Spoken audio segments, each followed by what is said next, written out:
যারা পরিবারতন্ত্রের কথা বলে, আজকে যারা ন্যায় বিচারের কথা বলে, আজকে যারা গণতন্ত্র এবং নতুন ধারার রাজনীতির কথা বলে, তাদেরকে বলতে চাই, রাজনীতি কখনো নতুন ধারার হতে পারে না।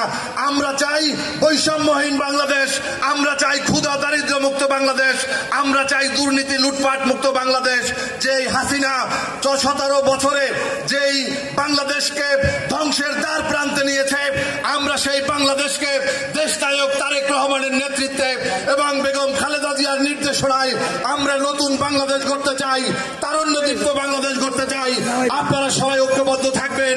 আজকের এই মুক্তিযোদ্ধা সমাবেশের যারা এই মুক্তিযোদ্ধা আছেন, তারা দেখেছেন যে বিগত হাসিনা সরকার 2000-এর উপর যাদের জন্ম হয়েছে 1971 সালের পরে, তাদেরকে মুক্তিযোদ্ধা ভাতা দিয়েছে। আমার বাড়ি হচ্ছে পিরোজপুর। আমার পিরোজপুরে এক কুলাঙ্গার ছিল, যিনি জোর করে দিনের ভোট রাতে চুরি করে তারপর এমপি হয়েছিল। খুনি হাসিনা তাকে মন্ত্রী বানিয়েছিল। রেজল করিম মুক্তিযুদ্ধের সময় তার বয়স ছিল 6 বছর। আমরা এই সমস্ত ভুয়া মুক্তিযোদ্ধা, এই সমস্ত অপতৎপরতাকারী ষড়যন্ত্রকারী যারা মুক্তিযোদ্ধা রয়েছেন, যারা নিজেদেরকে মুক্তিযোদ্ধা বলে দাবি করেন কিন্তু যারা মুক্তিযুদ্ধ দেখেন নাই, তাদেরকে অতি দ্রুত তাদেরকে এই তালিকা থেকে বাদ দিতে হবে। মুক্তিযোদ্ধাদের সমস্ত জায়গায় আমরা দেখেছি, আপনাদের মনে আছে, বেগম খালেদা জিয়া ক্ষমতায় থাকাকালীন সময়ে এই মুক্তিযোদ্ধাদের কল্যাণের জন্য মুক্তিযোদ্ধা মন্ত্রণালয় ঘোষণা করেছিলেন।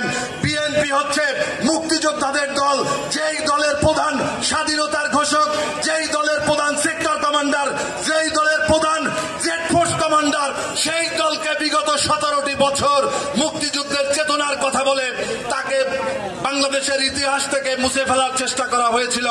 আমরা দেখেছি আজকে মুজিবের নাম বাংলার কোথাও কোনো জায়গায় নাই, সমস্ত জায়গা থেকে বিতাড়িত হয়েছে, কিন্তু জিয়াউর রহমানের নাম তার স্বমহিমায় আবার প্রতিষ্ঠিত হয়েছে।